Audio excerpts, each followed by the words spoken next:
Assalamualaikum warahmatullahi wabarakatuh. Selamat pagi, salam sejahtera untuk kita semua.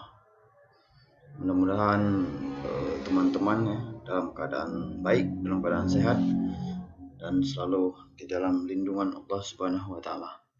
Baiklah, pada kesempatan kali ini saya akan memberikan video ya tentang dalam menentukan arah masa depan setelah lulus ujian nasional.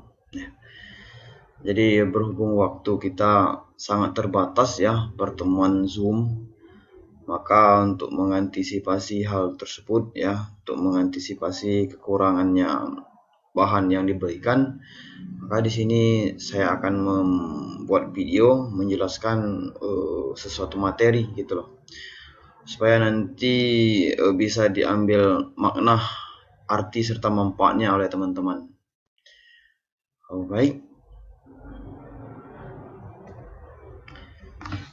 Setelah tamat SMA ya, ataupun sekarang ya, teman-teman masih duduk di kelas 1 SMA, kelas 2 SMA, kelas 3 SMA, dan seiring berjalannya waktu, hal tersebut pasti akan menemui titik ujung ya, yaitu ujian nasional ya, atau dalam pengertian ketika itu sudah selesai ya, ketika tahap SMA sudah selesai, maka Anda akan memasuki ke tahap selanjutnya gitu. Dan hal itulah yang harus dipersiapkan dari sekarang. Yang pertama itu renungkan arti belajar ya. Kamu ketika di sekolah ya, mungkin masa sekolah merupakan masa yang paling indah ya, apalagi masa-masa di SMA. Masa-masa seperti ini adalah saat-saat terakhir bagi semua siswa kelas 12 mengenakan seragam SMA. Hidup adalah pilihan, mungkin sebagian dari kita akan menyadari dan merasakan hal itu. Karena memang kita harus mampu dan berani menentukan satu dari sekian banyak pilihan dalam kehidupan ini. Memang sudah menjadi rahasia umum bahwa masa-masa sekolah itu masa-masa paling indah ya, apalagi masa-masa SMA. SMA banyak sekali kenang-kenangan yang didapat ya dari SMA. Di SMA kita awal mencari jati diri gitu loh. Awal mencari saya harus kemana gitu loh. Saya bisanya kemana, saya mempunyai skill kemana. Maka dia salah di SMA. Maka dalam hal ini renungkan arti belajar ya ketika di sekolah. Ketika kita merenungkan ya arti belajar itu apa, maka insya Allah kita akan menggunakan arti tersebut ke pilihan yang dalam kehidupan kita itu akan semakin lebih baik ya, atau akan semakin dewasa. Temukan jawabanmu hanya ketika kamu siap. Jawaban itu tentu memiliki dasar atau landasan sendiri, tergantung bagaimana para siswa menyikapi dan menanggapinya. Ada beberapa pilihan yang dapat dilakukan oleh mereka yang baru lulus SMA dan yang sederajat. Pilihan ini antara lain adalah kuliah, kerja, dan nikah.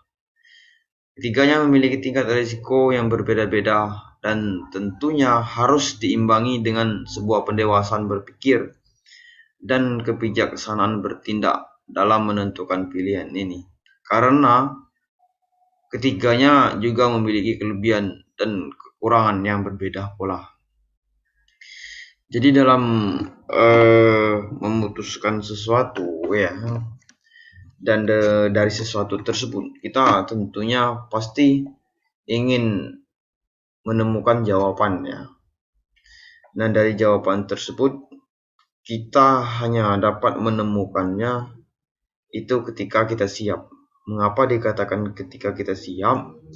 Karena ketika kita mencari sesuatu tetapi memutuskan itu ketika kita tidak siap, maka bisa jadi hal-hal yang akan dilalui nantinya itu tidak akan siap ya. Artinya tidak akan begitu berjalan dengan baik gitu loh. Karena ketika kita memutuskan kita tidak siap. Artinya kita tidak siap, maka kita dalam menjalankannya itu tidak akan berjalan sesuai apa yang direncanakan karena niat kita kurang. Artinya ketika kita memutuskan sesuatu, maka haruslah dengan keadaan siap sehingga nanti tanggung jawab serta resiko-resiko di dalamnya kita akan mampu menjalaninya. Jadi dalam menemukan jawaban ya ketika teman-teman misalnya sudah mau tamat atau nanti sudah tamat SMA, itu ada kuliah ya, kerja, nikah. Kuliah banyak sih orang kuliah ya, karena beranggapan ya, berpikir bahwa ketika masa SMA, ketika tamat SMA, itu pengetahuannya belum seberapa gitu. Artinya tingkat keintelektualannya masih kurang, makanya harus dilanjutkan ke jenjang kuliah agar informasi-informasi, berita-berita, dan yang terpenting pengetahuan-pengetahuan itu akan lebih banyak didapat di bangku kuliah. Setelahnya kerja, banyak orang-orang ya setelah tamat SMA tidak memilih kuliah, dia langsung memilih kerja. Alasan tidak memilih kuliah karena masalah biaya, masalah perekonomian.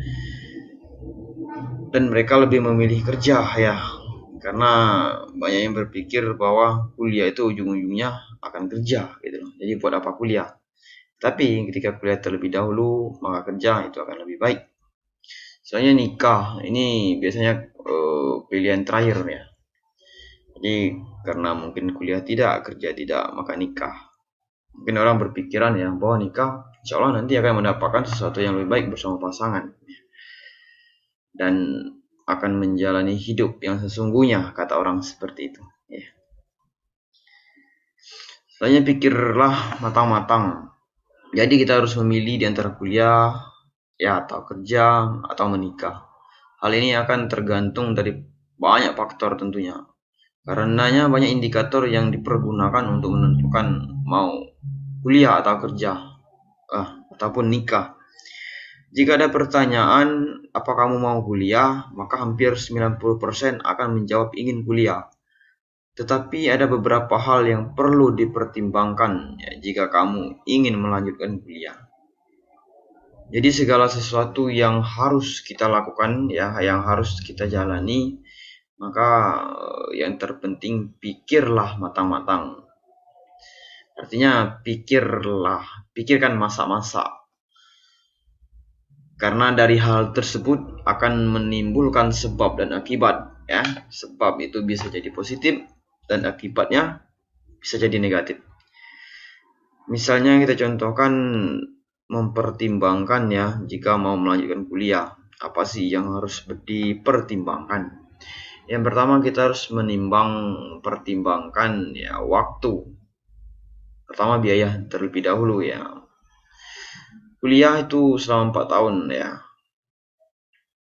Per 6 bulan itu membayar semesteran dan lain sebagainya.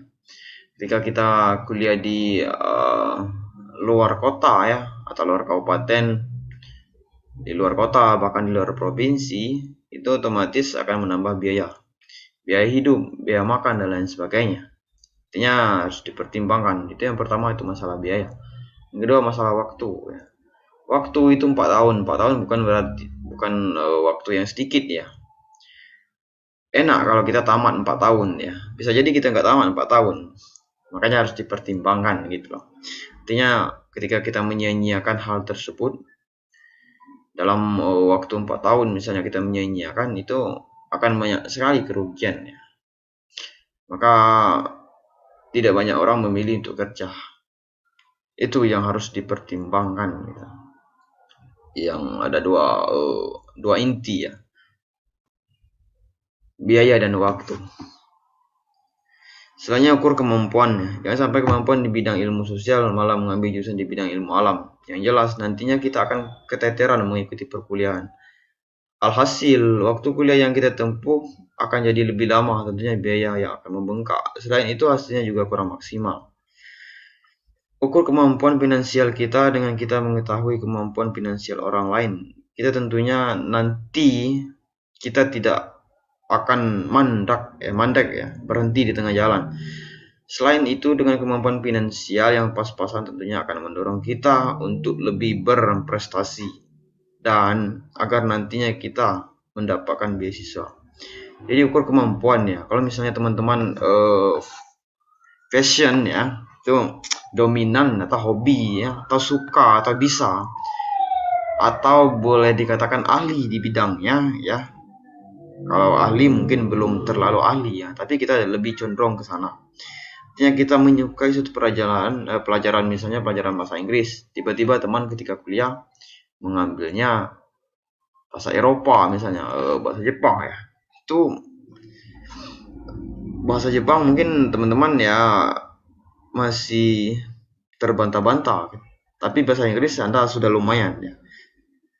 Artinya ukur kemampuan ya. Jadi ketika kemampuan A yang Anda miliki, maka jangan ambil kemampuan B. Karena mengapa dikatakan seperti itu? Ketika kita dari SMA sudah dominan ke bahasa Inggris, maka untuk selanjutnya itu lebih enak untuk melanjutkannya gitu loh. Tetapi ketika teman-teman mengambil jurusan bahasa Jepang, artinya teman-teman harus memulai dari awal lagi ya. Sehingga waktu misalnya kuliah 4 tahun ditetapkan 4 tahun pas, tiba-tiba molor ya. Dan hal tersebut menyebabkan biaya pastinya akan bertambah. Maka ukur kemampuan sesuaikan dengan apa yang kita miliki. Selanjutnya ingin kuliah ya. Pikirkan tujuan kampus dan kesukaan ya. Jika kita memutuskan untuk kuliah, tentunya akan muncul beberapa pertanyaan sebagai berikut ya. Mau kuliah di mana? Ambil jurusan apa? Menghabiskan biaya berapa? Menempuh program apa? Selalu nanti apakah bisa dapat pekerjaan? Jadi ini yang kita bahas sebelumnya tadi ya. Ingin kuliah, pikirkan mau kuliah di mana. Misalnya saya dari kota Bengkulu nih, mau kuliah di Padang. Pikirkan, oh jauh kali gitu loh. Artinya ada progres ya ketika kita ingin kuliah. Ini ambil jurusan apa? Tadi kalau misalnya teman-teman dominan ke bahasa Inggris, maka ambil bahasa Inggris yang lebih baik. Atau teman-teman lebih dominan ke ilmu pengetahuan alam ya, misalnya biologi, fisika dan lain sebagainya. Selanjutnya yang terpenting menghabiskan biaya berapa ya, menempuh program apa, S1, S2, S3 dan sebagainya. Setelah lulus nanti apakah bisa dapat pekerjaan. Ini yang terpenting kita maknai ya.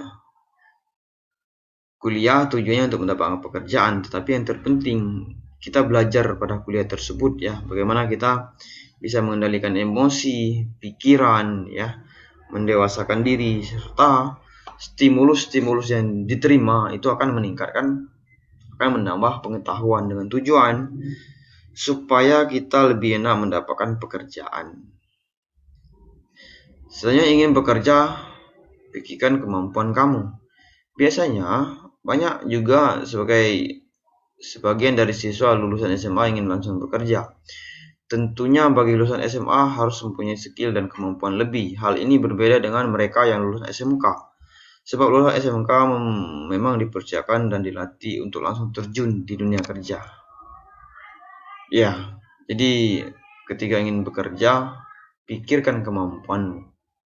Makanya orang banyak ya setelah tamat SMA mereka kuliah karena ingin mengasah kemampuan. Karena anak SMA ya itu mereka lebih banyak belajar ke teori ya, berbeda dengan anak SMK yang sudah didesain terjun ke lapangan, artinya banyak praktek ya, sehingga mereka memang desain ketika tamat SMK mereka akan langsung terjun ke dunia kerja. Jadi pikirkan kemampuanmu. Ketika kemampuanmu sudah oke, sudah memadai dan pekerjaan itu sesuai dengan kemampuanmu, maka silakan saja untuk bekerja. Saya ingin menikah ya, pikirkan 3 kali. Ini yang terakhir ya. Ini solusi bagi yang sudah kebelet tetapi diharapkan sebelum memutuskan menikah setelah lulus SMA. Kalian harus pikirkan secara matang-matang terlebih dahulu, karena menikah tidak hanya memandang dan merasakan nikmatnya saja, akan tetapi banyak hal yang harus kita kondisikan sejak awal. Karena menikah itu kita harus ya pertama siap lahir dan batin, siap untuk menafkahi dan dinafkahi, siap untuk menjadi orang tua, siap untuk melepas masa-masa kebebasan, siap untuk bertanggung jawab atas semua langkah dan perbuatan kita. Jadi bukan tidak banyak sih, banyak sekali ya orang-orang ya teman-teman kita ketika tamat SMA, tamat SMK itu langsung menikah gitu loh. Karena tidak mau repot ya, mau kuliah dan lain sebagainya. Karena untuk perempuan ketika dia sudah menikah otomatis ada suaminya gitu loh yang akan memberikan nafkah. Ya. Jadi untuk menikah itu banyak sekali hal yang dipikirkan ya. Maka kondisi awal kita sebenarnya harus siap lahir dan batin agar hal-hal yang terjadi ya ketika sudah menikah itu akan berjalan dengan baik. Karena menikah sejatinya banyak sekali hal-hal yang dipertimbangkan ya. Maka untuk itu pikirkan 3 kali ya. Karena sekarang ya ketika tamat SMA itu usia masih muda sekali, artinya pengalamannya masih sedikit. Makanya harus dipertimbangkan dengan baik. Dari pembicaraan awal sampai akhir ya ada 3 pilihan yang terpenting ya setelah tamat SMA. Ada kuliah, bekerja, dan terakhir menikah. Pilih salah satu ya dalam pembahasan kita. Tetapi apakah kita tidak boleh memilih semuanya? Nah, itulah yang paling baik, yang paling oke, yang paling mantap dalam pembicaraan, dalam apa yang saya sampaikan tadi ya. Kita jangan memilih dari ketiga tersebut, tapi pilihlah semuanya. Yang pertama kita setelah SMA itu kuliah terlebih dahulu ya. Ketika kita sudah tamat kuliah, insya Allah kita akan lebih enak mendapatkan pekerjaan. Nah, dari pekerjaan tersebut, ketika kita sudah mendapatkan pekerjaan yang sesuai, dan ya mudah-mudahan syukur-syukur gajinya sudah mantap ya, sudah ada tabungan dan lain sebagainya, maka lakukan hal yang terakhir, yaitu menikah. Menikahlah dengan umur yang menurut teman-teman sudah pas gitu loh, sudah matang. Nabi saja menikahnya umur 25. Kita setidak-tidaknya umur tersebut. Supaya nanti ketika kita sudah punya anak, punya cucu, kita masih kuat. Demikianlah teman-teman yang dapat saya sampaikan ya mengenai arah gitu loh, arah tujuan kemana sih ketika teman-teman nanti sudah lulus SMA ya. Karena pada hasil head assessment ya itu umum kemarin itu permasalahannya dari permasalahan sosial terus dominan ke permasalahan karir ya. Demikianlah ya yang dapat saya sampaikan pada kesempatan kali ini. Terima kasih. Mudah-mudahan bermanfaat dan yang terpenting teman-teman harus menjalankan aktivitas sekolahnya dengan baik ya. Pikirkan tujuan ya serta nanti saya mau jadi apa. Demikianlah. Terima kasih. Billahi taufiq wal hidayah. Wassalamualaikum warahmatullahi wabarakatuh.